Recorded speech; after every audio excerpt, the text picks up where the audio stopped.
Simply put, Guardian Tales is a gacha game that plays in a manner similar to Legend of Zelda Breath of the Wild and is both a gacha game and a storytelling game. But the question is, should you play it?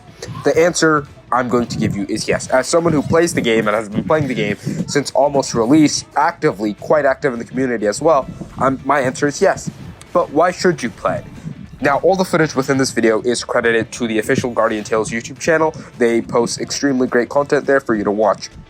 Now, Guardian Tales in 2023 has some of the best storytelling you could possibly ever find in a gacha game.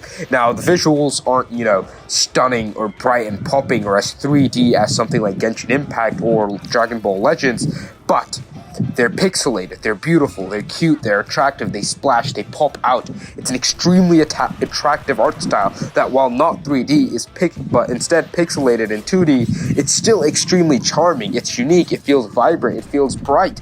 Games like Tower of Fantasy don't feel unique, they don't have a sort of identity to them. While Guardian Tales, you can identify the game just from a singular screenshot. It's an extremely unique and vibrant game. It has an extremely active and dedicated player base, a community that has been playing it since release. Its community is extremely dedicated. They've been supporting the game since release and has had next to no major drama issues. The developers and publishers, Kong Studios and Kakao Games, have been supporting it extremely. Events often give out extremely generous rewards, such as thousands of gems, limit-breaking weapons, so many other things. However, that's the surface. Is it actually worth playing the game beyond that? Well, first off, there will be no spoilers within this video, so nothing spoiling events later on in the story, early in the story. These will just be trailers from the official Guardian Tales gameplay channel. Now, let's dig deeper into the question.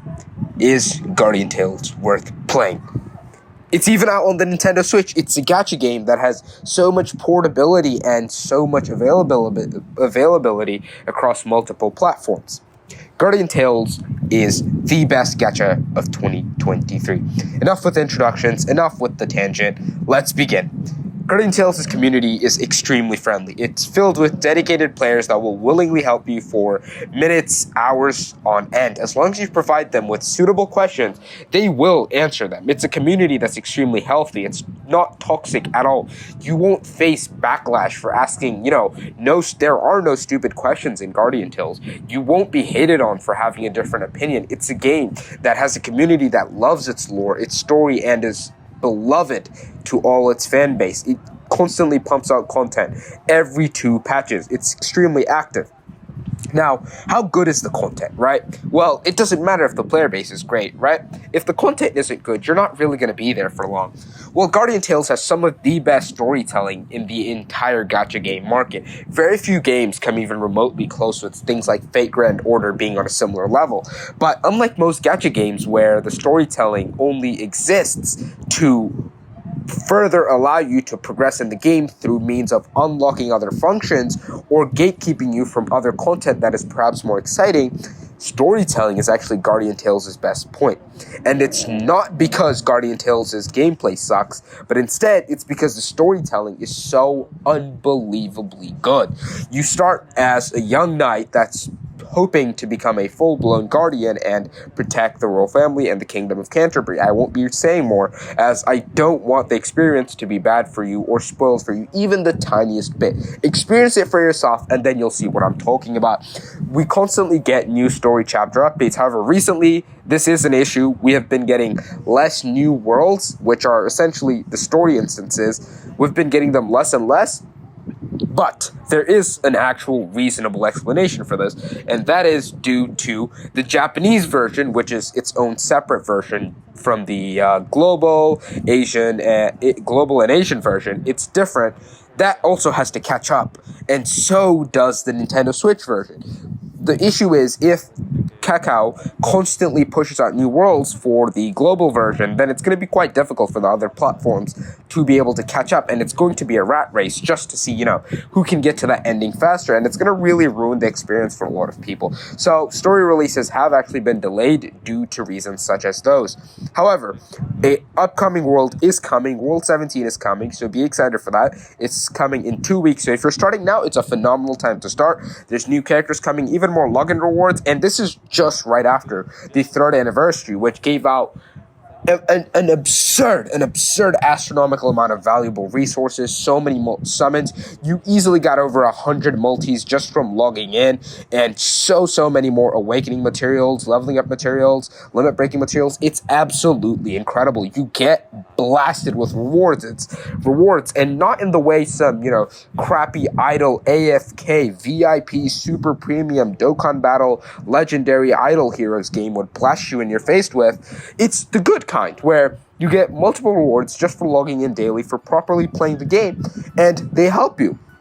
Now, how is the free-to-play experience within Guardian Tales? Is the monetization good? Is it bad? Is it pay to win? Is it difficult to play for a new player?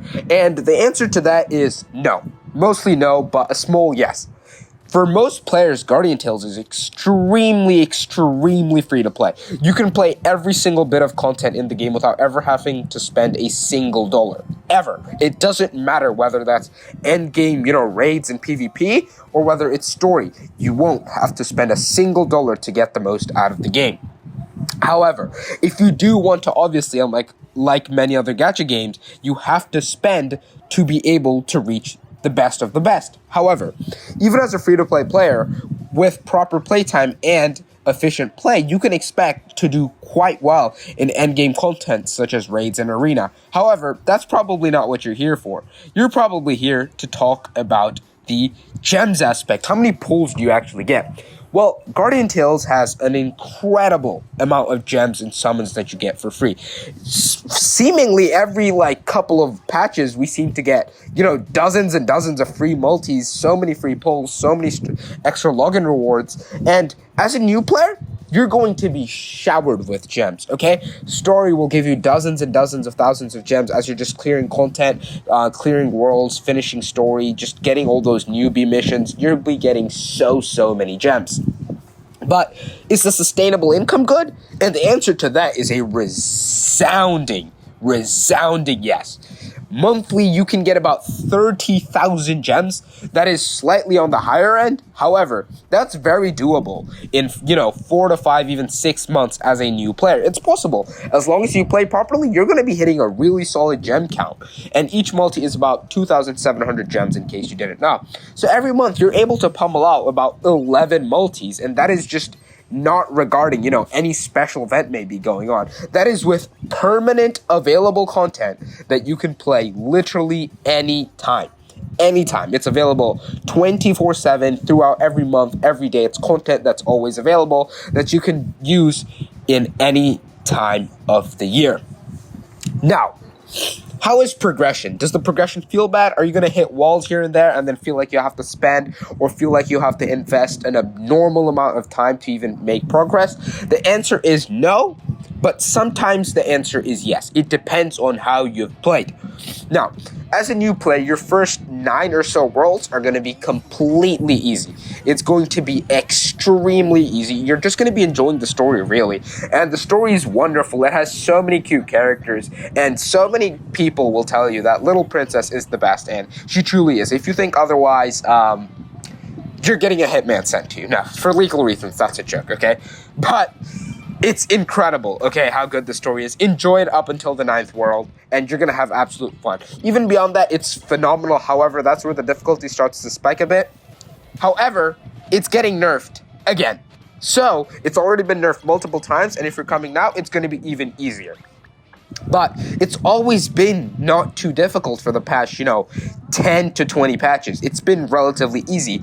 It's just only difficult if you're not building even a remotely synergetic team and not using proper gear. It's quite easy, in fact. All you need to do is watch 1 or 2 guides, and you'll be perfectly fine. If you don't need to. All you can do is simply read. I assure you, that's all you need to do.